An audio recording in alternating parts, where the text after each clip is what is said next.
3. Oke. Organisasi yang telah beliau laksanakan yakni sebagai Menteri Kajian dan Aksi Strategis masa jabatan Desember 2018 sampai Desember 2019. Dan juga beliau pernah menjabat sebagai BEM Kema FKUP Unpad sebagai Ketua BEM masa jabatan Desember 2019 dan juga sampai Desember 2020. Serta beliau juga pernah menjabat sebagai Kepala Bidang Kemahasiswaan BEM Kema Unpad masa jabatan Januari sampai Desember 2021.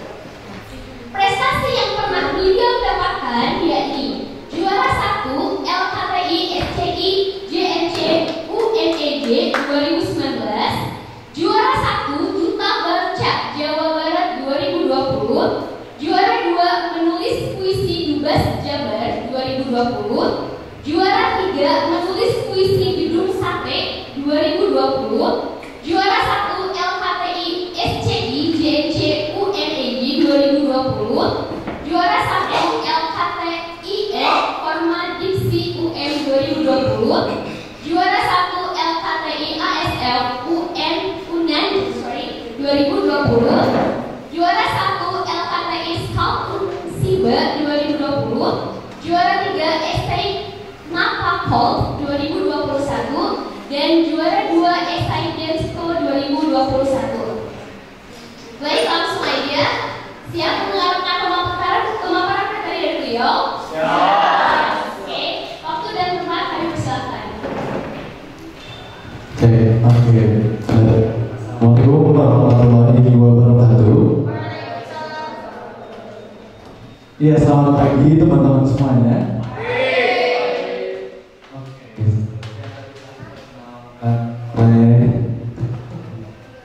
Teh Aryan. Oke, dari Teh Aryan. Perkenalkan kembali, nama saya Rohman. Saya merupakan lulusan Fakultas Keperawatan Unpad tahun 2021. Nah, kali ini kita bakal banyak diskusi dan juga sharing-sharing tentang mental health dan juga quarter life crisis. Teman-teman di sini kelas 6 KFI berarti ya? Boleh berdiri?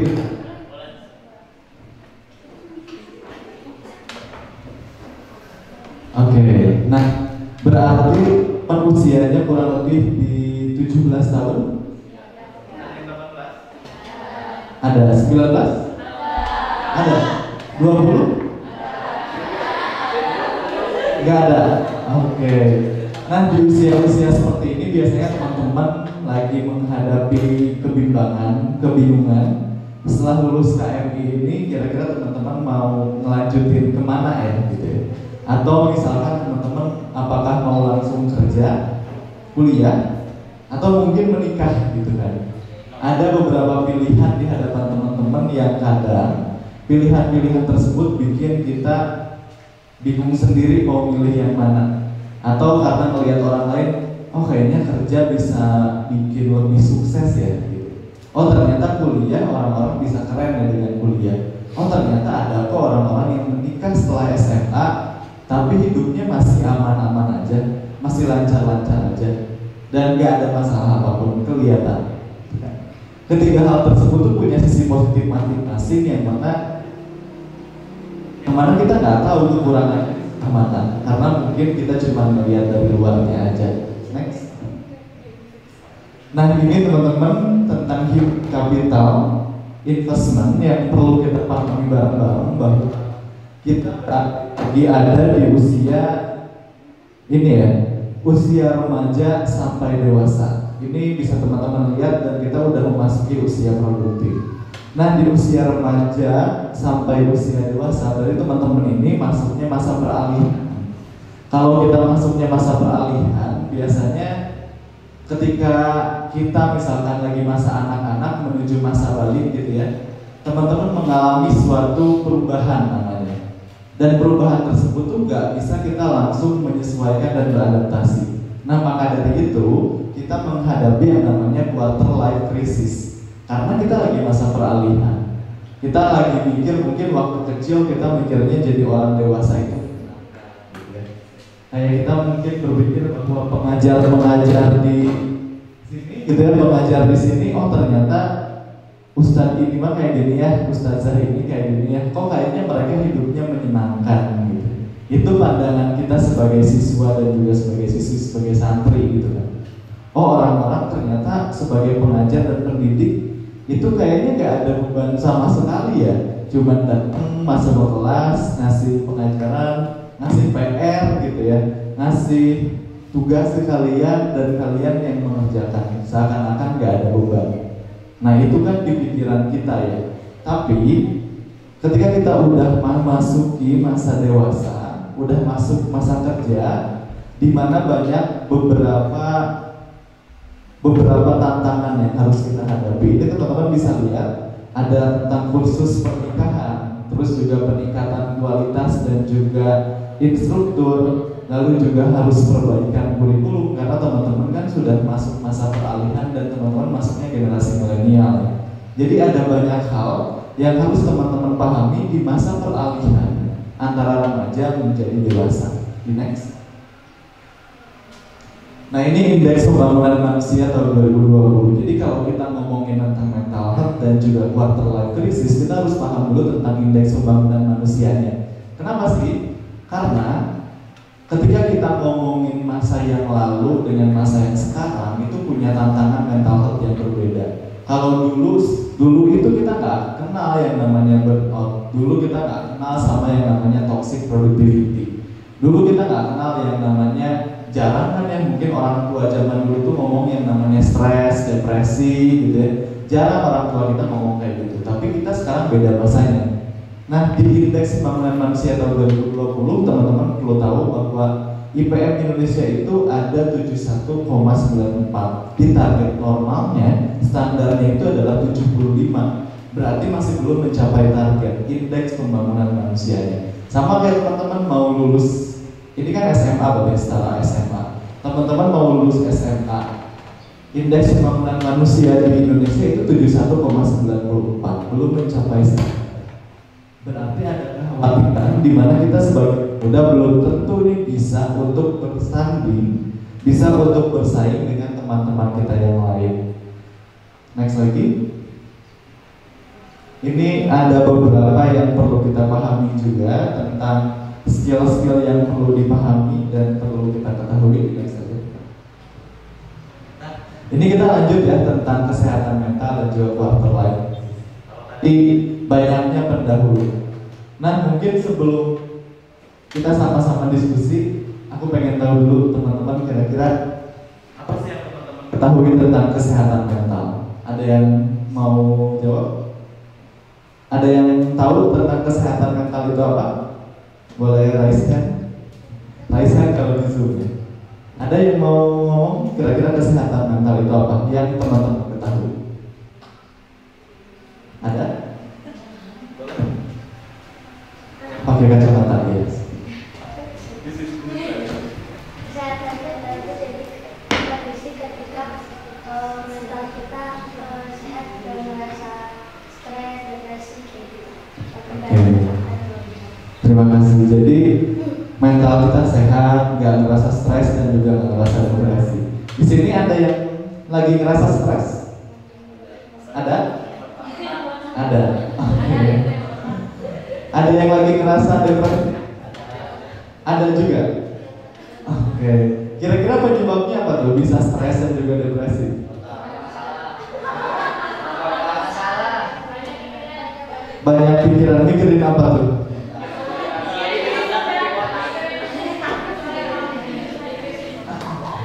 Boleh mikirin apa kira-kira kalian? Mikirin masalah? Utang. Selain itu, tadi kan ada mikirin masalah sama temen gitu ya. Terus juga tadi ada hutang. Ada lagi yang punya masalah lain? Apa? Botak mau wisuda. Oh, emang ini dibotak gara-gara apa?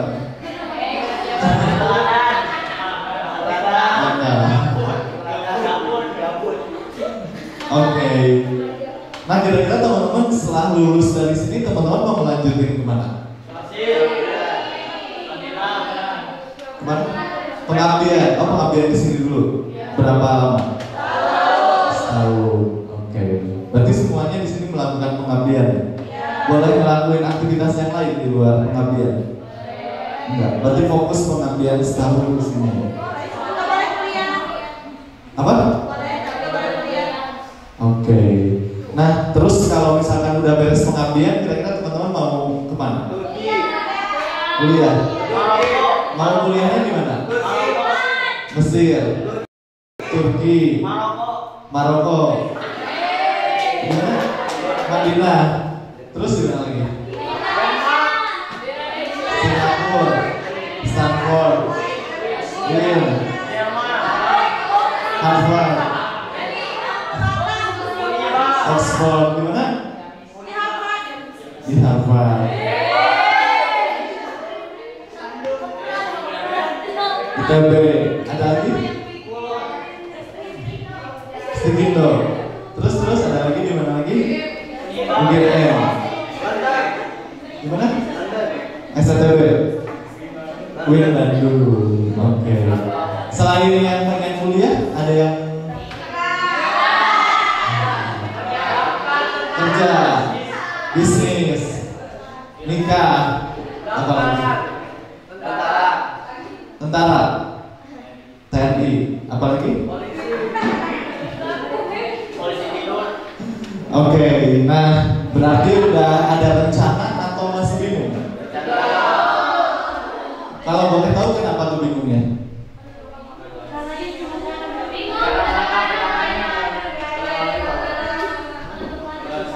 Menentukan jurusan, terus apa lagi? Biaya, terus motivasi hidup, terus apa lagi? Kesiapannya. Oke.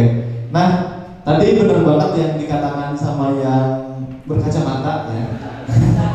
Nah, bahwa kesehatan mental itu merupakan kondisi sejahtera seseorang, di mana ketika kita mampu menyadari dan juga mampu mengelola diri. Jadi poin pentingnya adalah menyadari dan mengelola diri gitu ya.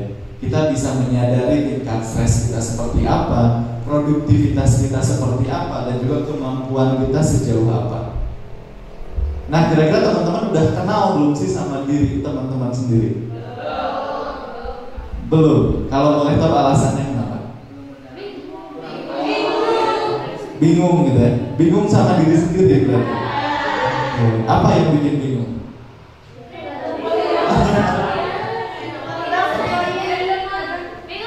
Kereman. Apa tuh?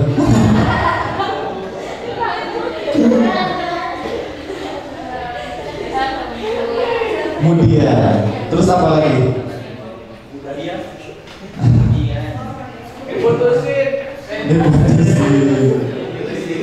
Oke, nah ini akan ada sangkut pautnya ketika teman-teman bingung, ketika teman-teman pusing gitu ya, khawatir. Ini ada kaitannya dengan masa peralihan teman-teman di usia remaja sampai dewasa.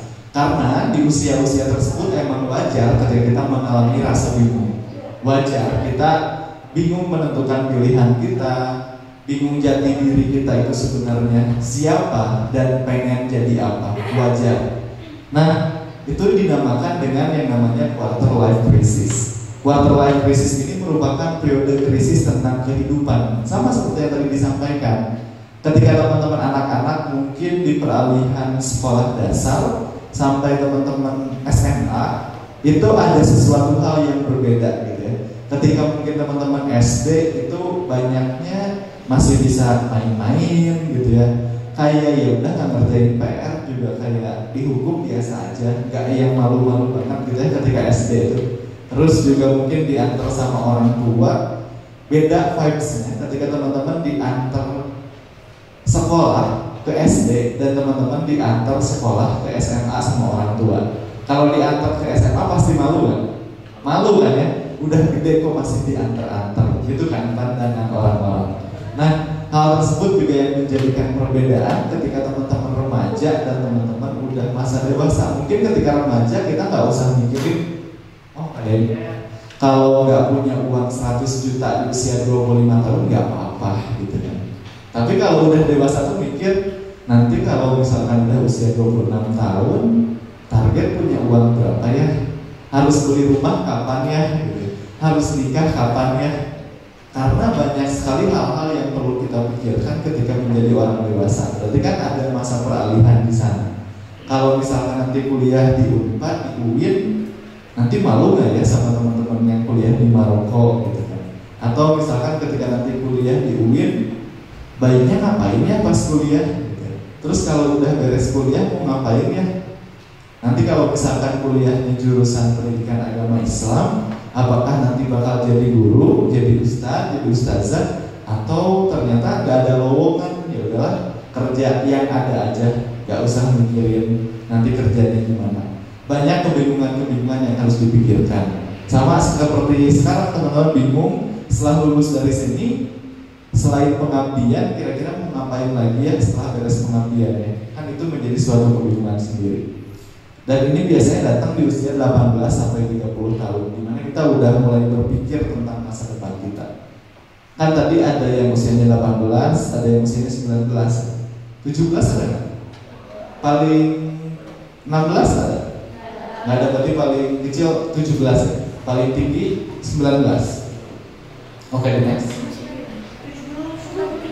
Nah, ini masa-masa bingung yang kalian hadapi, ya, kita sama-sama hadapi. Yaitu yang pertama, merasa bingung akan masa depan. Tadi yang bingung siapa aja boleh cium? Yang bingung? Laki-lakinya satu yang bingung? Oke, lumayan banyak yang bingung ya. Atau ada yang merasa terjebak pada situasi yang gak disukai? Ada? Merasa terjebak mungkin di sini gitu?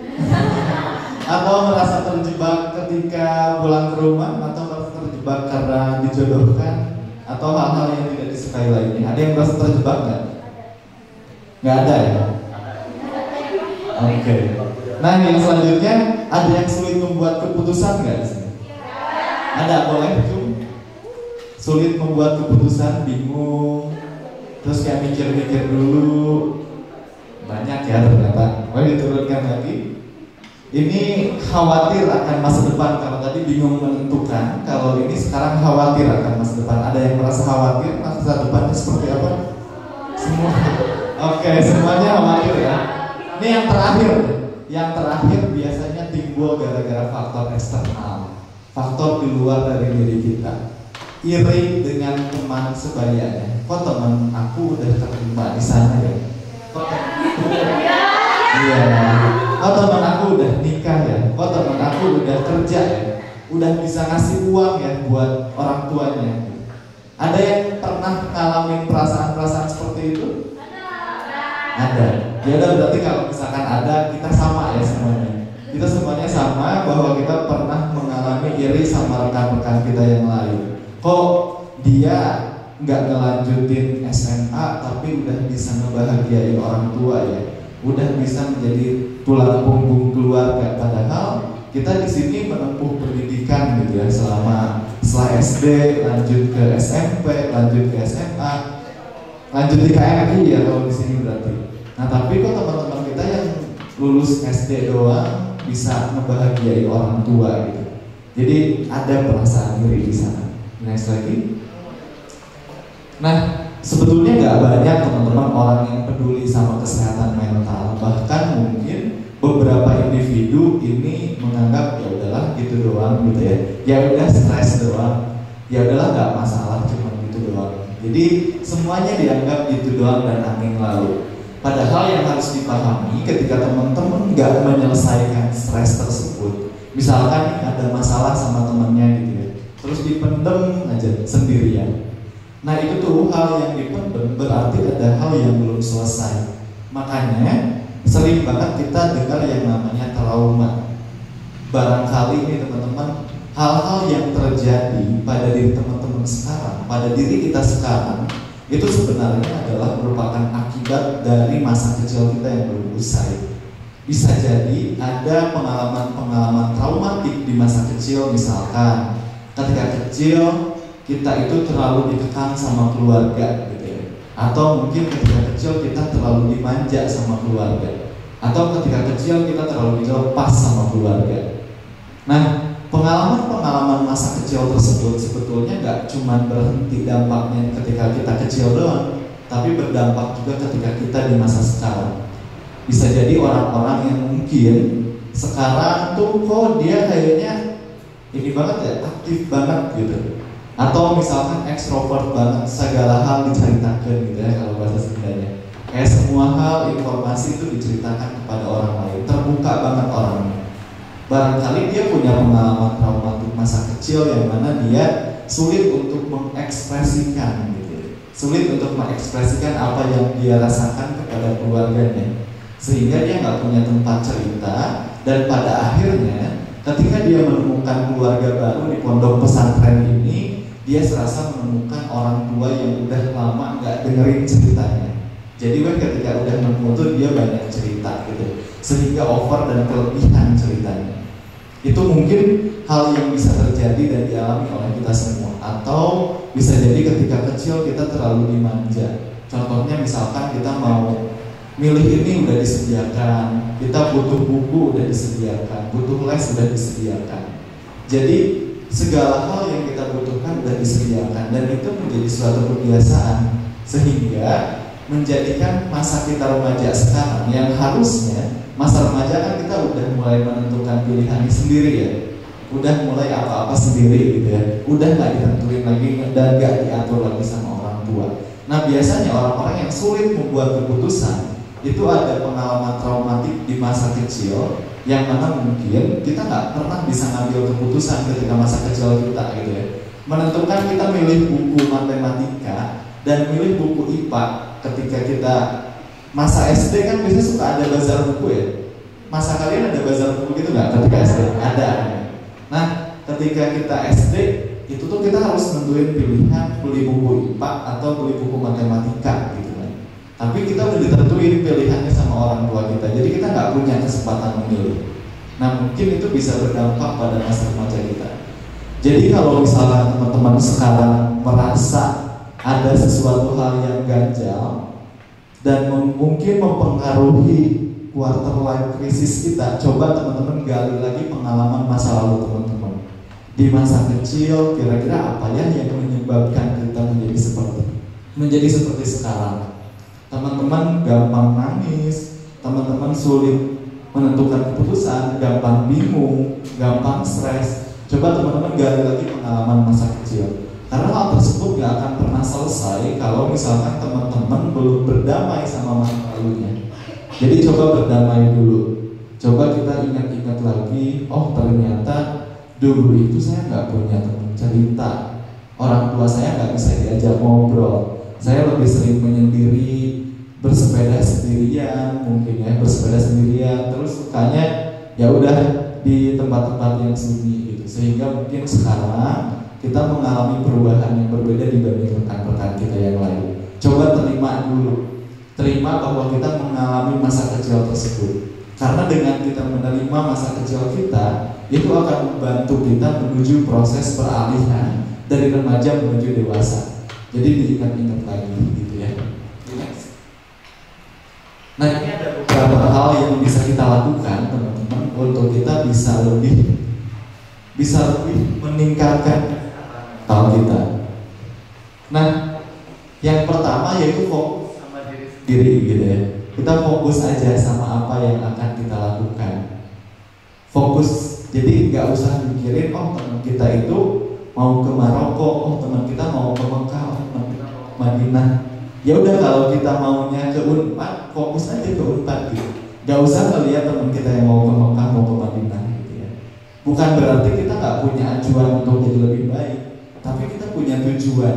Kita punya tujuan yang pasti, kita punya tujuan yang gak akan kepengaruhin sama orang lain.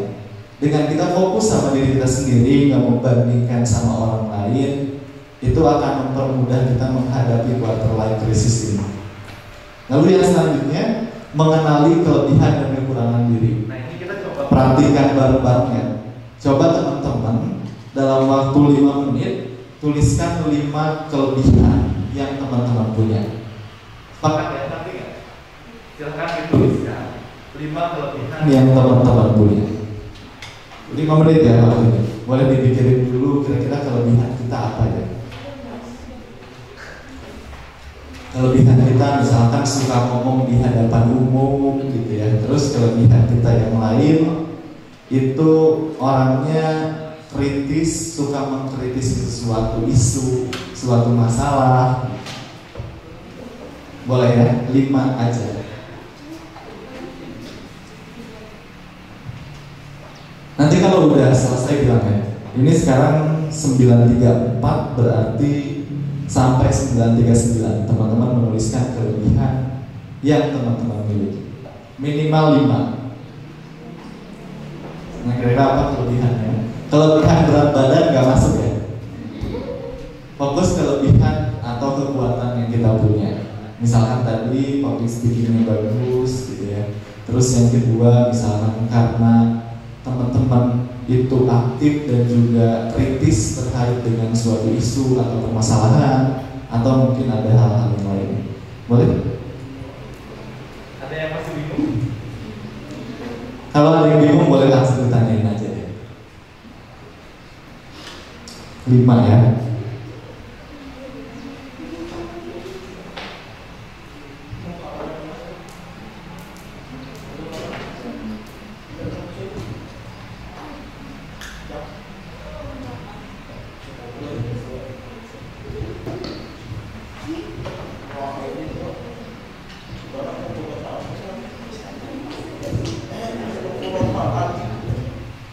Oke, ada yang udah beres tulisin 5 kelebihannya? Belum? Oke, nggak apa-apa, tenang.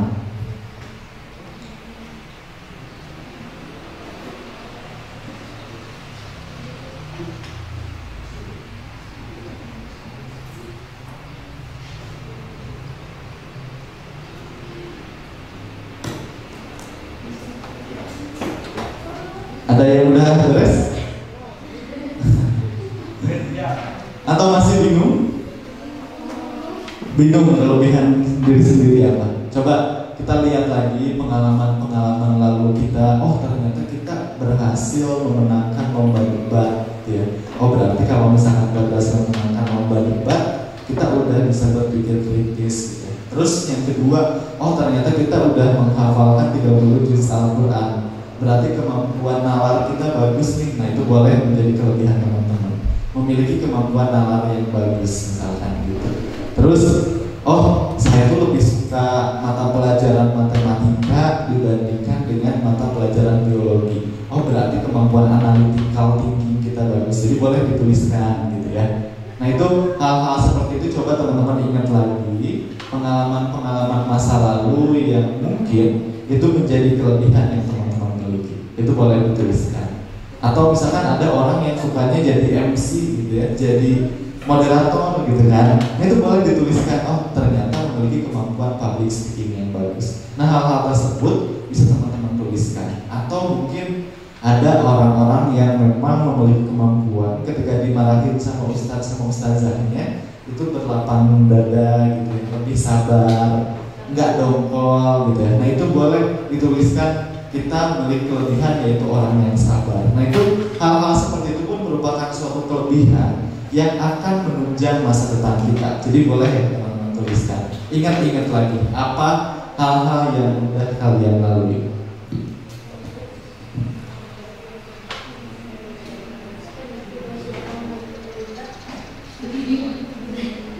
Oke, berhubung waktunya udah habis, ada yang berhasil menuliskan sampai 5? Kamu ya? Ada yang berhasil, ada yang berhasil menuliskan sampai 4 kelebihan. 4 kelebihan. 3 kelebihan.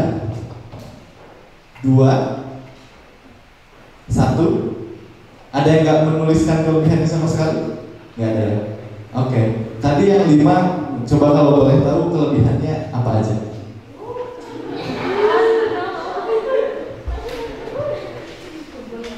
Mandiri, hemat, dewasa, berani, humble.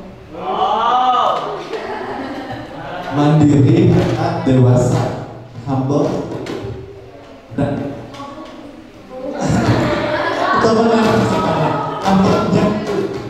Oke. Nah, jadi dia kan punya 5 kelebihan. Dia punya 5 kelebihan. Yang mana kalau kita udah tahu kelebihan kita apa, misalkan kelebihan kita humble.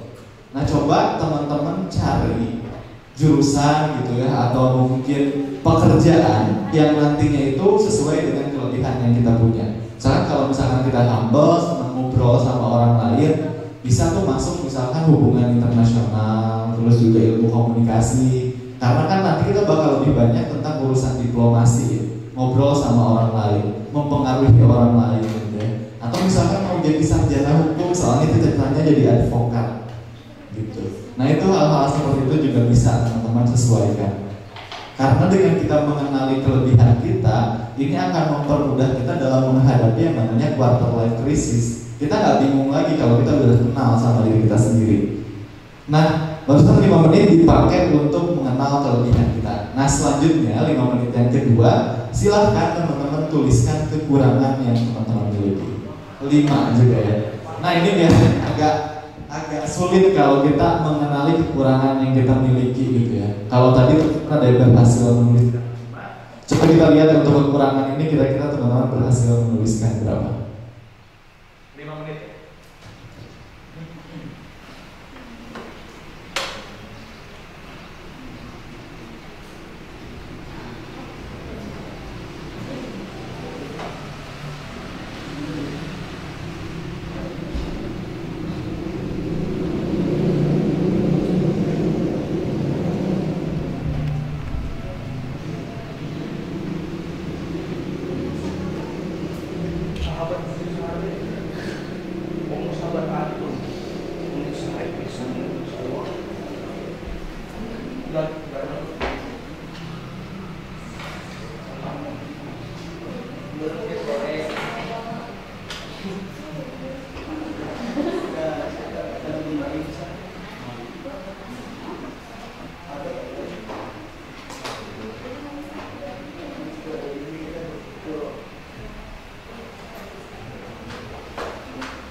Oke, udah 5 menit ya.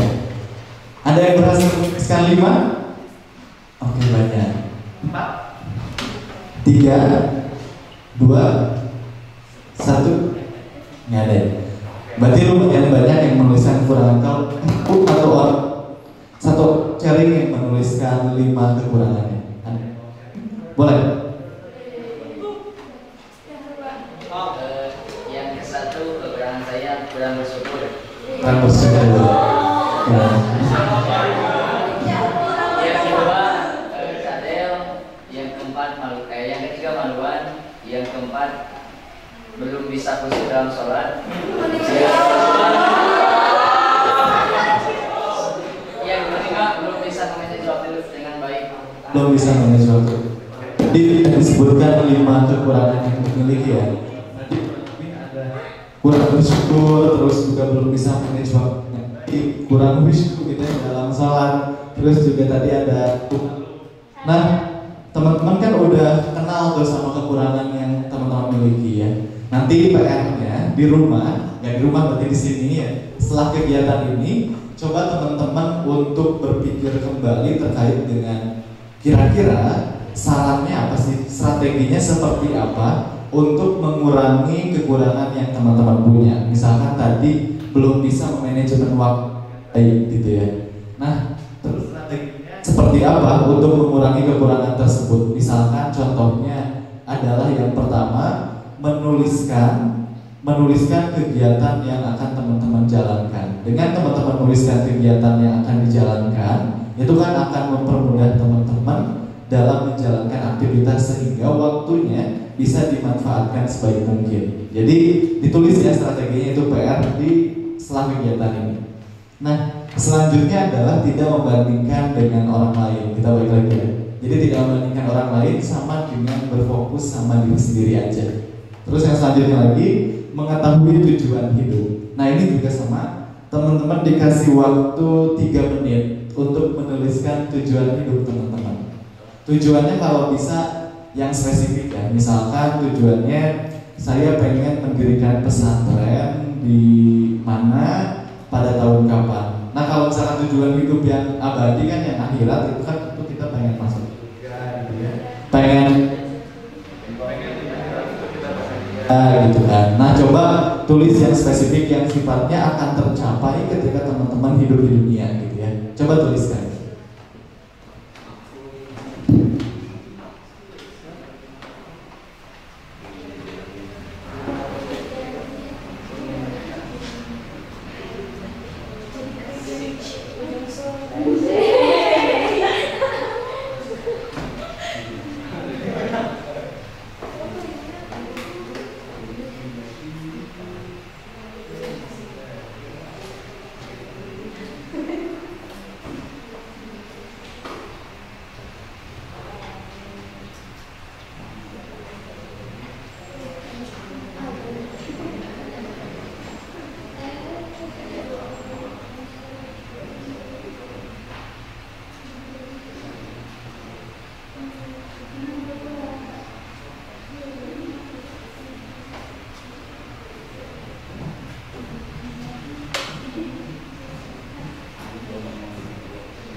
Oke, sudah menentukan tujuan hidupnya? Sudah ya? Ada yang mau sharing satu orang? Boleh, yang ini, yang pakai dasi. Semua pakai dasi ya? Yang ketiga. Paling depan. Saya ingin menjadi TNI di tahun 2024 karena ingin mengubah atau memperbaiki nama keluarga menjadi baik dan belum ingin mengambil. Kita aminkan bareng-bareng ya. Amin. Mau jadi 2024. Oke, sip, amin. TNI ini mau aku, adik atau AL? Adik. Oke, sip. Ada lagi yang jadi TNI? Oh, menjadi TNI juga. Oke. Nah, lalu ini akan berkaitan sama yang tadi tuh yang menyebutkan kekurangannya kurang bersyukur gitu ya. Nah, karena sebetulnya untuk kita menghadapi quarter life crisis kita dengan meningkatkan kesehatan mental, salah satu hal yang bisa dilakukan adalah dapat bersyukur terkait dengan apa yang telah terjadi. Nah, konsep seperti ini sebetulnya dipercaya dapat lebih membuat kita lega dan tenang terkait dengan setiap hal yang terjadi. Nah, teman-teman, buat Allah itu udah ngatur kebahagiaan yang akan terjadi pada diri kita. Percaya nggak? Teman-teman percaya juga nggak kalau Allah itu udah ngatur juga cobaan yang akan terjadi sama diri kita? Dan satu hal lagi yang harus teman-teman percaya adalah bahwa kebahagiaan dan cobaan yang Allah berikan kepada kita itu semata-mata karena Allah tahu kita layak, kita bisa untuk menghadapinya. Percaya kan? Percaya. Kalau misalkan teman-teman udah percaya, kenapa harus bingung lagi kalau udah ada cobaan? Allah itu kasih satu hal yang terjadi sama diri kita itu ada alat, termasuk kegagalan. Misalkan kita udah rencanain nih mimpi kita itu mau ada apa aja. Misalkan yang pertama mimpinya pengen lolos di Madinah, kuliah di Madinah. Terus yang kedua mimpinya pengen membahagiakan orang tua dengan cara beruang ke orang ke bulan gitu ya. Terus misalkan ada lagi yang mimpinya itu pengen kuliah di Kairo gitu ya, pengen kuliah di Mesir dan lain-lain. Ternyata Allah itu ngasih cobaan berupa kegagalan. Kita udah daftar ke Madinah, daftar kemana, tetap aja gagal, nggak lolos gitu ya. Nah, berarti kan sebenarnya Allah tuh percaya kita bisa melewati cobaan-cobaan tersebut. Kita bisa mengambil hikmah. Percaya deh teman-teman, kalau kita udah gagal di suatu hal, tuh Allah pasti bakal merencanain atau udah merencanain hal lain yang lebih besar dibandingkan dengan apa yang kita rencanakan. Kayak ya udah, nanti misalkan kita gak lolos dari apa yang telah kita targetkan. Allah tuh sebenarnya udah merencanain hal yang lain yang luar biasa lebih bagus dan mungkin gak pernah kita duga. Gitu. Jadi atau misalkan nih teman-teman yang pengen awalnya pengen kuliahnya di PTN gitu, perguruan tinggi negeri, pengen di Unpad, di UIN atau mungkin perguruan-perguruan yang lain. Tapi ternyata teman-teman keterimanya di swasta, di universitas swasta yang mungkin aduh kok universitas swastanya nggak terkenal ya gitu. Kok universitas swastanya kecil ya gitu ya. Nah, barangkali teman-teman tuh belum paham aja sebenarnya rencana Allah tuh menempatkan teman-teman di sekolah yang tidak teman-teman harapkan. Itu sebenarnya Allah udah merencanain jalan lain. Misalkan teman-teman tuh nggak diterima di kampus impian, tapi diterimanya di kampus yang lain. Nah, tapi ketika teman-teman itu diterima di kampus tersebut, ternyata teman-teman bisa jadi mahasiswa berprestasi gitu ya. Bisa jadi ketua organisasi, atau misalkan bisa mendirikan komunitas, bisa menjadi asisten dosen. Hal-hal yang mungkin gak akan bisa teman-teman dapatkan kalau teman-teman kuliah di tempat yang teman-teman udah rencanakan di awal. Jadi stay positif dan coba cari makna Allah itu apa sih menempatkan kita di posisi sekarang. Lalu yang selanjutnya sama ya, mengambil manfaat dari setiap kejadian. Next. Nah, ini ada hal-hal yang perlu kita pahami ya tentang isi kepala kita. Nah, di kepala kita yang cuman segini ini, ya, cuman segini mangkok bakso ini, itu ada yang namanya locus of control. Nah, ini ada hal-hal yang perlu kita pahami. Locus of control di kepala kita ini akan mengatur hal yang bisa kita kendalikan dan juga hal yang nggak bisa kita kendalikan. Jadi itu hal yang perlu kita pahami, teman-teman. Nah, apa aja sih hal-hal yang bisa kita kendalikan? Itu adalah hal-hal yang ada dalam diri kita. Ini suatu model di psikologi itu ada yang namanya model tentang perilaku. Nah, model tentang perilaku ini adalah tentang sesuatu hal yang terjadi dan itu tidak menyenangkan. Misal, dari itu pengen kuliah di Unpad, yang pengen kuliah di Unpad, atau nggak jadi, itu ada ya, harus ada soalnya tadi udah ada yang kebut. Nah, misalkan namanya sih Salma, misalkan Salma pengen kuliah di Unpad, tapi ternyata pas udah daftar jalur rapot, daftar jalur UTBK, daftar jalur mandiri, ternyata Salma nggak lolos kuliah di Unpad. Kira-kira apa yang Salma rasakan? Sedih, kesel, kecewa gitu ya. Nggak keterima ya, padahal doanya udah kenceng, ajarnya udah rajin tiap hari, tapi kok nggak keterima juga ya gitu kan. Nah, sebenarnya adalah suatu respon yang alamiah terjadi pada diri manusia. Jadi setiap ada peristiwa yang tidak menyenangkan, itu pasti respon emosi yang muncul adalah respon emosi yang negatif. Pasti kesel, pasti marah, pasti kecewa gitu ya. Udah belajar mati-matian tapi ternyata hasilnya nggak sesuai ekspektasi. Jadi wajar aja teman-teman kalau misalkan emosi negatif itu muncul. Dan itu akan terjadi pada setiap diri manusia. Kalau kita dihadapkan sama peristiwa yang tidak menyenangkan. Bayangkan aja kalau orang tua kita meninggal, pasti perasaan kita sedih gitu ya. Sedih atau mungkin kita kecewa sama diri kita sendiri.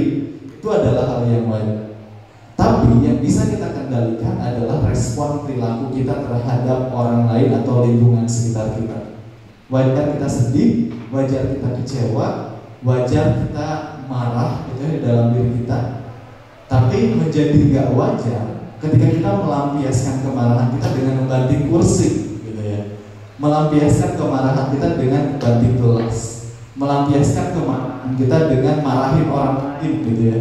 Jadi yang keselnya tuh kita kesel karena kita nggak keterima di Unpad, tapi teman kita kena marahnya, gitu. Teman kita kena imbasnya. Nah itu hal yang bisa kita kontrol, yaitu respon perilaku. Jadi dari tiga hal tersebut, yang pertama adalah peristiwa yang tidak menyenangkan, yang kedua adalah tentang respon emosi, yang ketiga adalah respon perilaku. Peristiwa yang tidak menyenangkan pasti terjadi pada siapa, benar nggak? Betul ya? Betul. Kalau misalkan peristiwa yang tidak menyenangkan terjadi, respon emosi, marah, kesal, kecewa itu pasti terjadi juga. Sehingga dari model ini yang bisa kita potong adalah respon perilaku kita terhadap lingkungan sekitar kita. Jadi coba kendalikan. Kalau kita marah, kita kesel, perilaku kita jangan menunjukkan hal tersebut. Nah ini juga berkaitan sama locus of. Dan ada hal-hal yang bisa kita kontrol, ada hal-hal yang nggak bisa kita kontrol. Fokus aja sama yang bisa kita kontrol. Kita nggak bisa ubah perasaan kita yang awalnya marah jadi bahagia tiba-tiba, nggak bisa kan ya?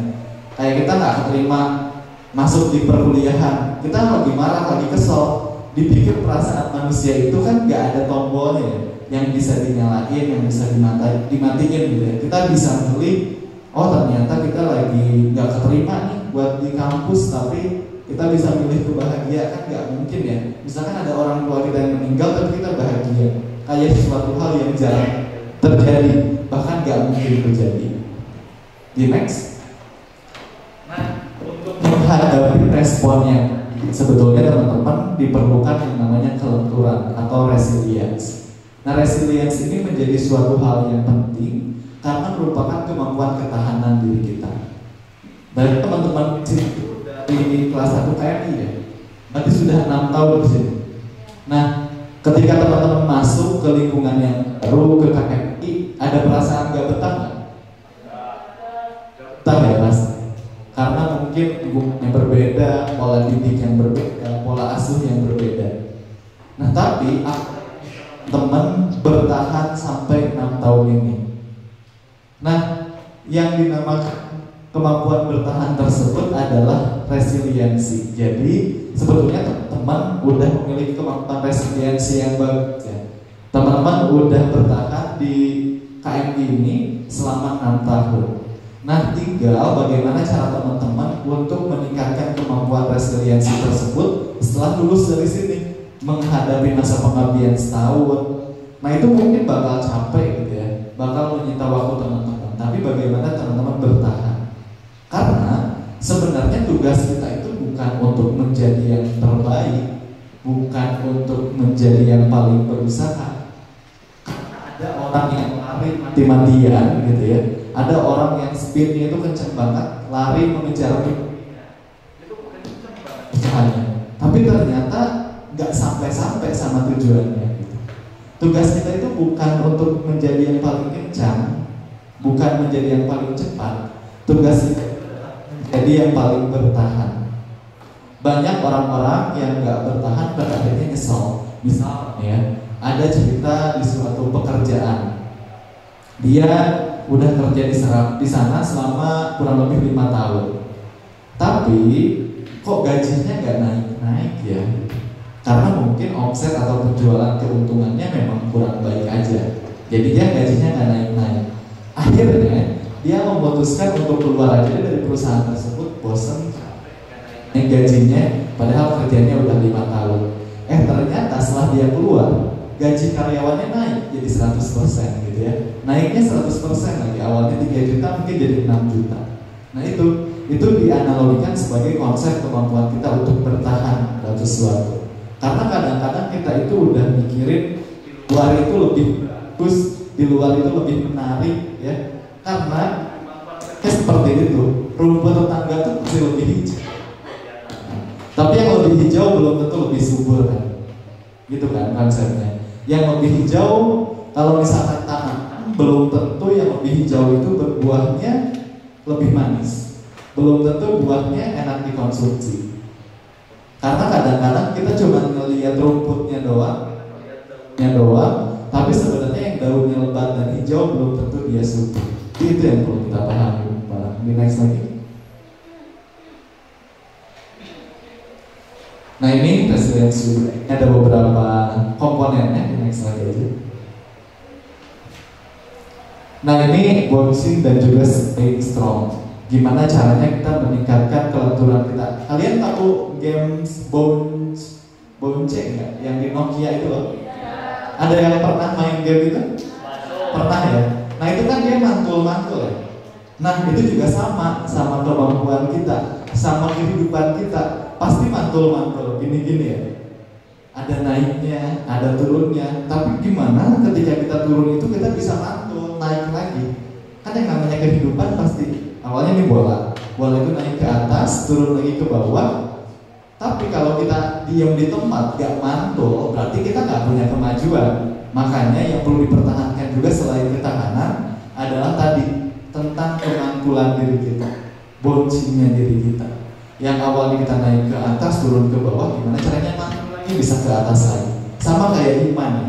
Iman itu kan naik turun, tapi nggak boleh naik turun, nggak boleh. Yang dibolehkan itu adalah naik turun gitu ya. Nggak boleh naik turun. Nah itu juga yang dipahami dari konsep kehidupan. Oke, nah itu teman-teman yang pengen kita pelajari dan diskusikan terkait dengan mental health dan juga work krisis. Kurang lebih tadi yang bisa kita lakukan adalah tentang kemampuan kita bertahan. Nah, ada beberapa PR yang telah dituliskan ya, tentang strategi untuk mengatasi kekurangan. Ada yang udah nulisin belum? Belum ya? Oke. Nah, jadi masih ada beberapa hal yang bisa teman-teman kerjakan selain tadi membuat strategi dalam mengatasi kekurangan. Coba ditulis ya, ini PR di setelah kegiatan ini. Yang pertama, tuliskan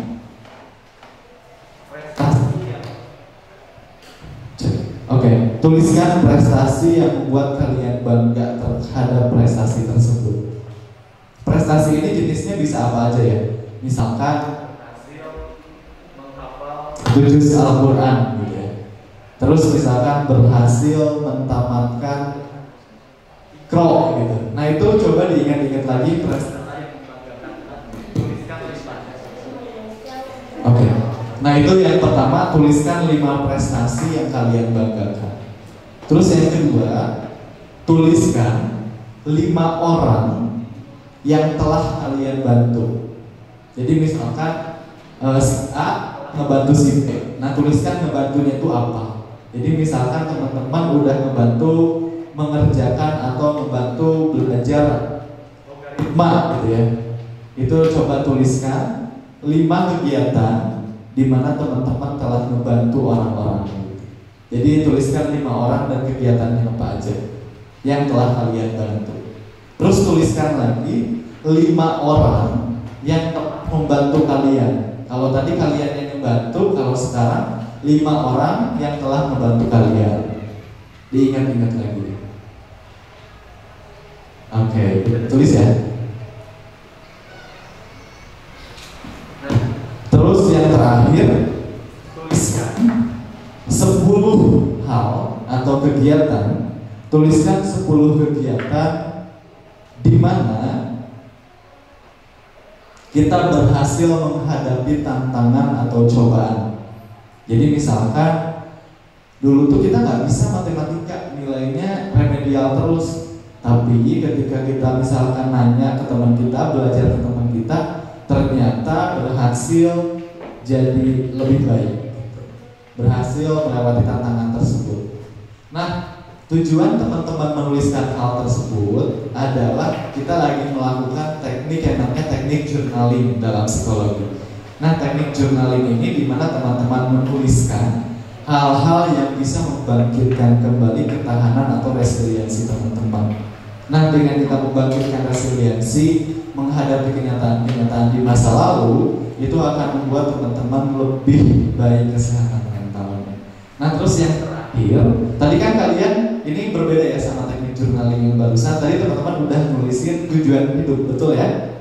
Nah, coba teman-teman tuliskan 50 alasan kenapa teman-teman pengen mencapai tujuan tadi, gitu. Nah, tapi tugas-tugas ini dibawa santai aja ya, jadi jangan dibawa beban, karena ini kan nggak masuk penilaian kelulusan KMP atau udah lulus ini. Akan ada penilaian, nah, nanti akan dinilai ya. Tapi ini konsepnya santai aja, kalian tulisin santai karena ini nggak bisa diburu-buru dan nggak bisa kayak kita berpikir secara cepat. Kalian harus berpikir secara mendalam terkait dengan pengalaman masa lalu yang telah kalian lalui dan juga alasan-alasan kenapa ingin mencapai tujuan hidup yang tadi telah ditentukan. Nah, teman-teman untuk hari ini besar harapannya bahwa sebetulnya kita ngomongin kesehatan mental itu kita nggak usah ngomongin orang lain, kita nggak usah ngomongin sebelah kita seperti apa, fokus sama tujuan sendiri.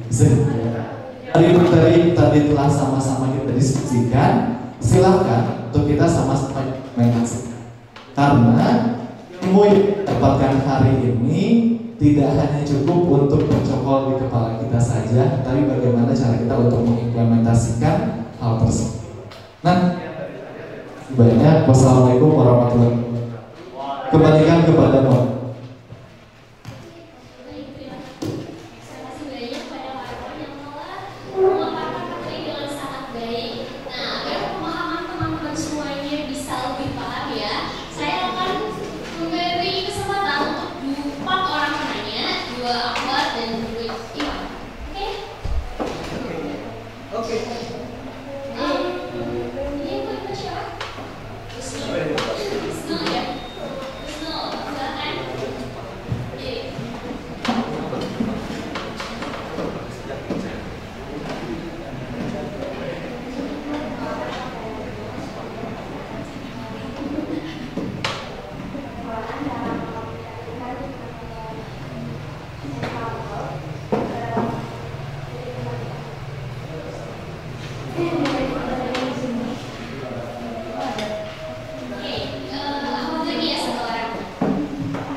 Terima kasih Husnul dan Alia tadi atas pertanyaannya. Jadi yang pertama tentang mengaplikasikan tentang pengetahuan mental kita. Nah, untuk mengaplikasikan terkait dengan kondisi kesehatan mental ini, yang pertama yang bisa kita lakukan adalah dengan know yourself. Jadi kita tahu dulu sama diri kita sendiri.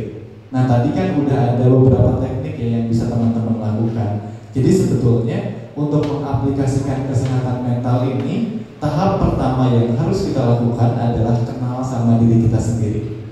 Karena kita karena kita nggak akan pernah bisa untuk memberikan kebahagiaan dan juga bantuan untuk orang lain kalau kita aja nggak kenal sama diri kita sendiri. Makanya ada orang-orang yang mungkin ngerasanya kok kita tuh udah ngebantu orang, tapi kok orang lain nggak ngerasa terbantu ya. Kalau kita tuh udah berupaya untuk membahagiakan orang lain, tapi kok orang lain ngerasa nggak bahagia ya. Ada ketidakpuasan yang muncul dalam diri kita. Karena kita aja belum sepenuhnya berdamai sama diri kita sendiri. Kita belum sepenuhnya selesai sama diri kita sendiri. Nah, misalkan teman-teman, ini mohon maaf, misalkan ada beberapa individu yang tumbuh pada keluarga yang bercerai gitu ya, pada orang tua yang bercerai. Ketika orang tua bercerai itu ada perasaan tidak menyenangkan dalam diri kita. Kalau kita belum menerima perasaan-perasaan tersebut, itu pasti akan sulit untuk kita berdamai sama diri kita sendiri. Makanya tahapan pertama yang bisa dilakukan adalah kenal sama diri kita sendiri. Aplikasinya seperti apa? Yang pertama adalah dengan menuliskan kelebihan, kekurangan, dan juga mengenali kembali masa kecil kita. Nah, kalau mungkin kita punya pengalaman traumatik di masa lalu, coba kalian lakukan meditasi. Meditasi itu seperti apa sih? Misalkan teman-teman, meditasi itu nggak cuma melulu tentang kita sila gitu ya, terus kita harus merem dan lain-lain. Nah, sebetulnya tujuan meditasi itu kan untuk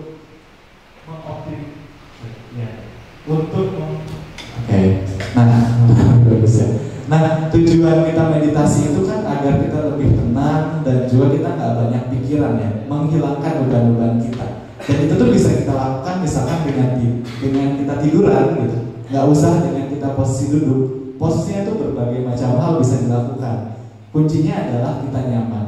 Nah, kita lakukan praktik meditasi. Misalkan kita dengan melakukan nafas dalam, kita tarik nafas selama 4 detik, ditahan 5 detik, lalu dikeluarkan selama 7 detik. Misalkan kita tarik nafas, ditahan selama 5 detik, lalu kita keluarkan. Nah, ketika kita mengeluarkan nafas kita, itu kita sambil bayangkan beban-beban yang muncul dalam diri kita itu ikut keluar juga. Ada salah satu teknik. Nah, ini caranya misalkan kayak gini. Kita itu ketika tarik nafas dalam dan lagi nahan nafas dalamnya, kita pegang pundak kita. Nah, ketika kita lagi tarik nafas dalam, kita bayangkan beban-beban pikiran kita itu ada di pundak kita. Jadi disimpan di sini tuh semua beban-bebannya. Nah, ketika udah disimpan, ketika kita keluarkan nafas kita, nah coba kita untuk lepaskan beban-bebannya, kita keluarin dari pundak kita. Itu salah satu bentuk aplikasi, yaitu tadi ya, meditasi mindfulness dengan cara teknik nafas dalam.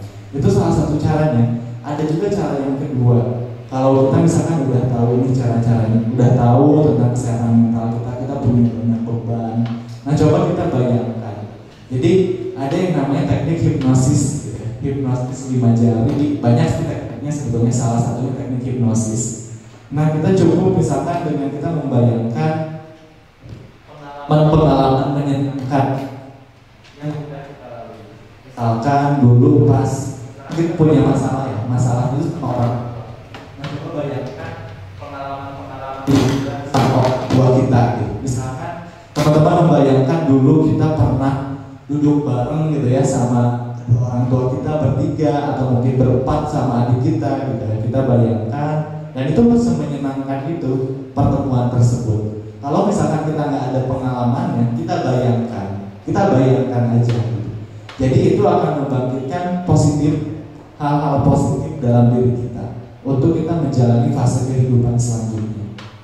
Terus yang ketiga, sebetulnya untuk mengaplikasikan kesehatan mental ini, misalkan sekarang teman-teman lagi bingung ya, lagi quarter life crisis.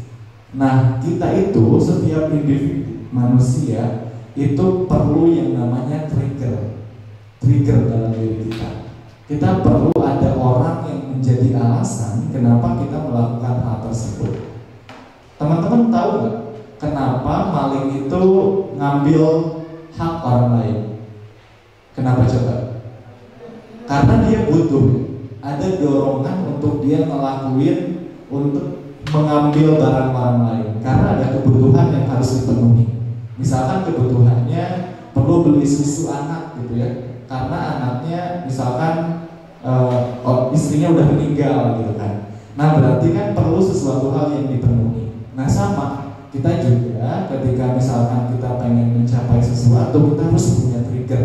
Kenapa kita ngelakuin hal tersebut? Makanya tadi teman-teman diminta untuk menuliskan 50 alasan kenapa teman-teman harus mencapai tujuan tersebut. Karena itu akan menjadi trigger dalam diri kita dalam mencapai tujuan-tujuan kita. Itu mungkin kan untuk pertanyaan pertama. Baik, Alia cukup serius itu. Oke, pertanyaan kedua Kak dari Alia. Apakah orang yang terkena mental health harus diadakan psikolog? Oke, terima kasih Alia atas pertanyaannya. Jadi orang-orang yang sudah terkena masalah kesehatan mental, bagus ini pertanyaannya. Kira-kira penanganannya harus seperti apa? Apakah harus ke psikolog atau enggak? Nah, sebetulnya teman-teman, untuk kita meningkatkan kesehatan mental kita atau mengatasi kesehatan mental kita, itu ada yang bisa dilakukan secara mandiri, ada juga yang bisa dilakukan secara harus ke. Sebentar, saya akan telepon dulu. Tonton bentar.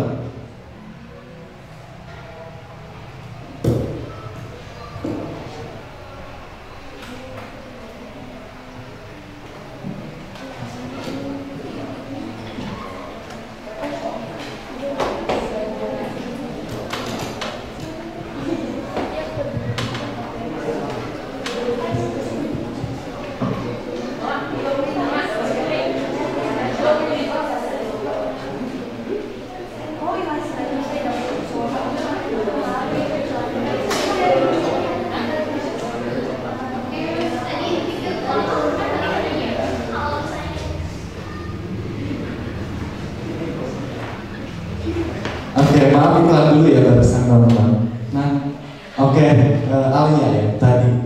Nah, ya, untuk penanganan itu memang bisa dilakukan secara mandiri dan juga bisa dilakukan ke psikolog atau ke psikiater.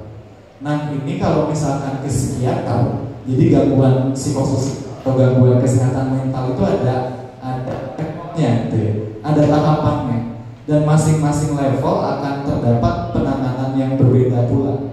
Kalau misalkan ada yang orang tuh udah kecemasan sampai panik gitu. Nah, kalau dia udah seperti itu, maka dia harus minum obat pereda kecemasan. Berarti dia konsulnya harus ke psikiater, bukan ke psikolog gitu ya. Karena psikolog itu nggak berhak untuk meresepkan obat gitu. Nah, kalau misalnya ke psikolog itu biasanya lebih ke teknik konseling, lalu juga lebih ke mengembalikan kepada realita gitu ya. Dan ada hal-hal yang seperti itu. Nah, cuman kuncinya kita nyaman sama siapa sih? Nah, kalau kita coba ke psikolog apa? Kalau gitu ya, mau konsultasi, tapi kamu sendiri nggak percaya sama psikolog tersebut, maka nggak akan pernah ada penanganan yang tepat sebetulnya. Karena perlu dibangun hubungan kepercayaan antara satu sama lain. Karena kan kita memerlukan keterbukaan ya, masalah apa yang dihadapi gitu kan. Itu yang pertama. Terus yang kedua, penanganan pertamanya seperti apa? Penanganan pertama yang bisa dilakukan adalah dilakukan secara mandiri ya. Ini dilakukan secara mandiri. Kalau misalkan kita sering cemas, tiba-tiba nangis gitu ya. Terus juga kita tiba-tiba suka stres sendiri, bingung sendiri, puyeng sendiri.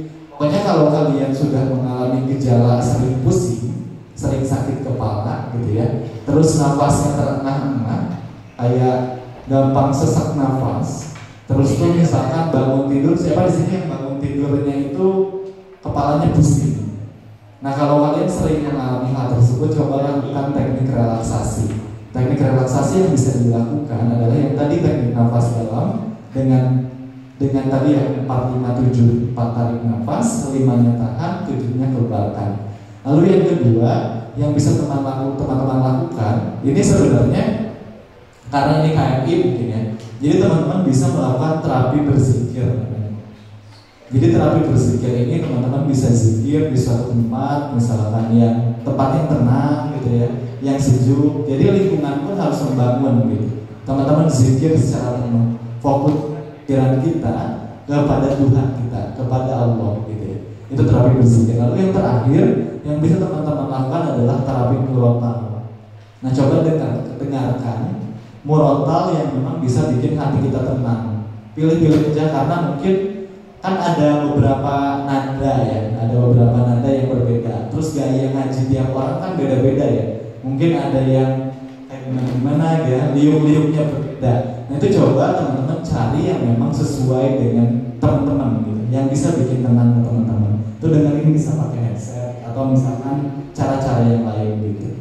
Karena setiap orang tuh intervensi atau tindakannya bakal berbeda. Karena kita pun perawat jiwa, psikolog, psikiater itu penanganannya itu misalkan masalahnya sama-sama stres, tapi penanganannya itu akan berbeda tiap individu, menyesuaikan dengan kondisi individu tersebut.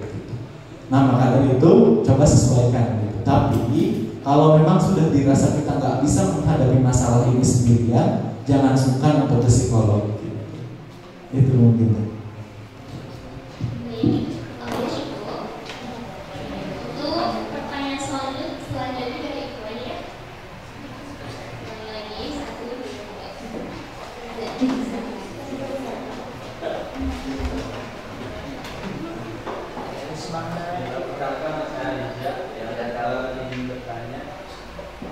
Bagaimana sih cara menentukan masa depan yang baik dan bisa mengurangi masa quarter life crisis?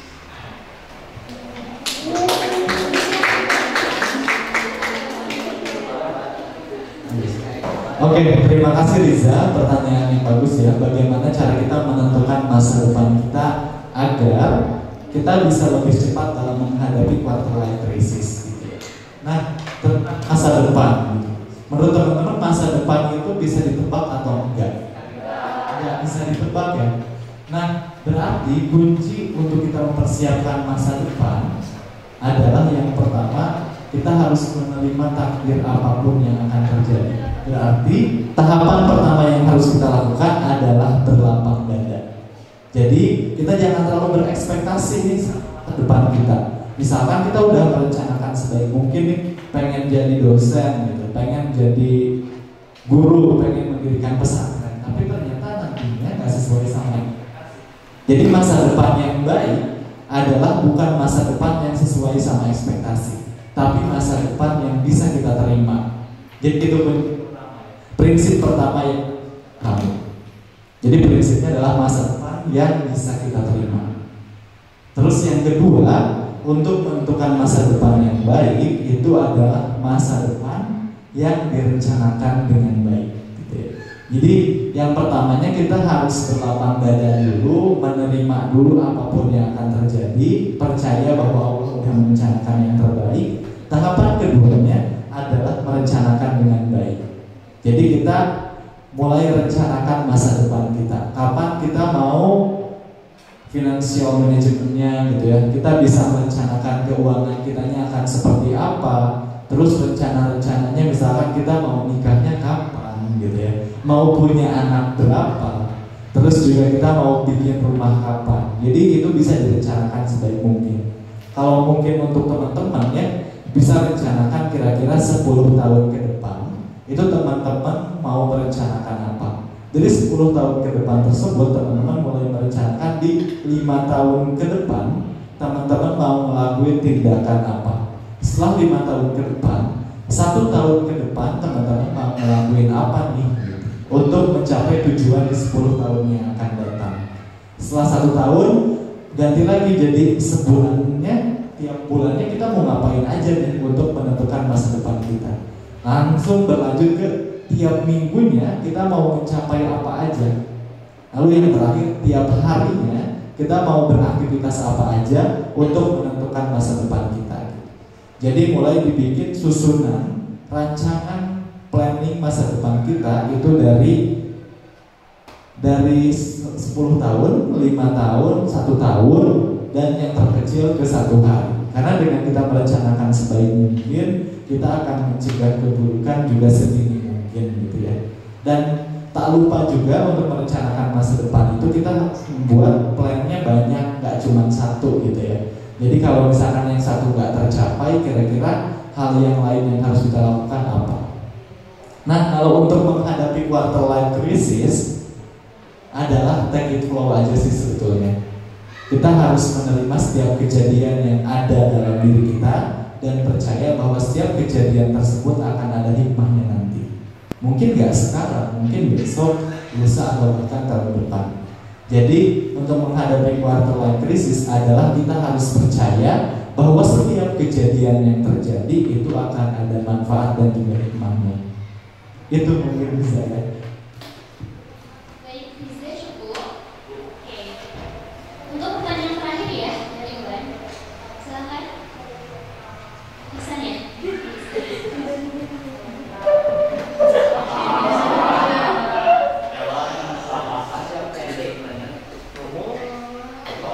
usia lansia kita masih bisa mengalami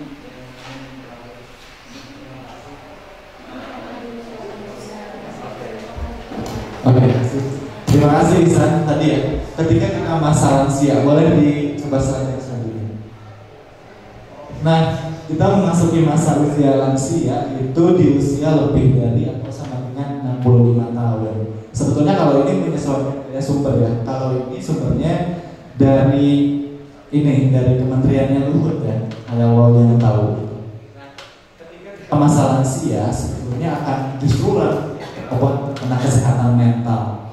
Nah, rawan juga terkena quarter life crisis. Cuma namanya bukan quarter life crisis ya, tapi serupa gitu. Kenapa sih dinamakan quarter life crisis? Karena tadi kita itu di usia seperempat abad. Kita kan tadi usia 17 sampai 30 kan tadi ya, 18 sampai 30. Itu kan usia-usianya seperempat tahun kehidupan manusia ya. Kalau dihitung berdasarkan rata-rata gitu kan. Ada yang usianya 65 tahun berarti 25% atau seperempat dari usia hidupnya itu kan berarti di usia belasan gitu kan. Nah, jadi dinamakan quarter life crisis itu sebenarnya krisis yang terjadi di usia seperempat hidup kita, di usia 18 sampai 30-an. Nah, kalau misalkan di lansia, krisisnya juga sama. Krisis tentang mempersiapkan kematian. Ketika usia kita lansia, ini biasanya kalau di Jepang sana ya, di Jepang itu banyak lansia yang memilih untuk tinggal di panti jompo. Tapi di panti jomponya itu yang berbayar dan yang kualitasnya bagus. Kenapa sih? Orang-orang di Jepang itu bahkan udah merencanakan kehidupan lansia dari usia kita sekarang. Jadi dia itu udah menabung uang untuk menghadapi masa lansianya. Kenapa dia udah menabung uang dari sekarang? Karena ketika lansia itu kita rawan dinamakan yang namanya kesepian gitu. Anak-anak udah fokus sama dirinya masing-masing. Dia di rumah sendirian. Dibanding gak punya teman, orang-orang di Jepang memilih untuk tinggal di panti jompo. Karena di panti jompo kan dia bisa ketemu sama lansia-lansia yang lain. Gitu. Itu yang pertama ya, mempersiapkan masa depan lansia. Terus yang kedua mempersiapkan kematian. Lansia-lansia di rumah sakit itu biasanya mengalami yang namanya ibadahnya udah cukup atau belum ya gitu ya. Terus yang kedua biasanya mempersiapkan, sekarang kita udah gak mikirin lagi kan gitu ya, atau misalkan kita teman-teman udah gak mikirin lagi kita tuh besok mau makan apa, udah gak mikir ke sana gitu ya. Tapi mikirnya kira-kira kita bisa beribadah apa, kita bisa bersedekah apa gitu. Dan itu biasanya krisis teman-teman. Apalagi mungkin orang-orang yang masa mudanya itu tidak dimanfaatkan beribadah dengan baik gitu. Kalau mungkin kita itu fokusnya sekarang udah ke krisis masa depannya, pekerjaan, perkuliahan dan lain-lain. Tapi lansia itu krisisnya krisis ibadah, krisis kematian gitu. Gimana caranya agar kematiannya itu enggak merepotkan orang lain gitu ya. Karena lansia misalkan, apalagi kalau yang udah nggak bisa gerak, lansia kan harus diganti popoknya sama kita, harus juga misalkan nanti buang air besarnya di sana, buang air kecilnya di sana, terus juga harus digantiin bajunya, harus dimandiin sama kita gitu ya. Ada perasaan-perasaan gak enak. Lansia tuh banyak banget perasaan gak enak, gak mau ngerepotin anak-anaknya lah, gak mau nyusahin gitu ya. Dan tapi mereka juga merasa kesepian, merasa sendirian. Nah itu hal-hal yang biasanya terjadi di masa lansia. Makanya kita sebagai anak ya teman-teman, kalau misalkan orang tua kita udah lansia, coba kita sempatkan untuk merawat ayah ibu kita. Itu yang bisa kita lakukan untuk membantu orang tua menghadapi masa krisisnya. Karena berakhirnya masa krisis orang tua atau lansia itu adalah ketika mereka meninggal dunia. Mereka pengen meninggal secara damai. Mereka pengen meninggal gak menyisakan luka gitu. Mereka pengen meninggal tuh aman, tentram gitu. Karena itu juga yang menjadi perhatian mereka. Orang tua bahkan mikir juga kalau kita meninggal gitu ya, kalau orang tua meninggal, anak-anaknya nasibnya seperti apa ya gitu. Makanya bahkan orang tua itu bisa tenang kalau anak-anaknya sudah hidup nyaman. Jadi kayak misalkan anak-anaknya ada lima-limanya udah punya rumah, udah punya pekerjaan tetap gitu ya. Jadi ya udah dia udah tentram gitu ketika dia meninggal dunia pun gak nyisain beban buat anak-anaknya. Karena anak-anaknya udah sejahtera hidupnya. Nah orang tua kadang menutupi rasa kesepian yang dimiliki gitu. Nah itu makanya kita sebagai anak perlu timbal balik gitu ya. Ketika orang keluarga lansia, coba sekali-kali kita bantu suapin makannya, kita bantu untuk gantiin bajunya, yang nggak bisa mandi sendiri kita coba bantu mandiin gitu ya. Yang nggak, dulu kan orang tua kita nyebokin kita ya. Nah sekarang juga kita bantu cebokin orang tua kita gitu. Yang udah lansia yang perlu dibantu. Nah hal-hal tersebut yang bisa kita lakukan untuk menghadapi masa krisis orang-orang yang sudah berumur lansia.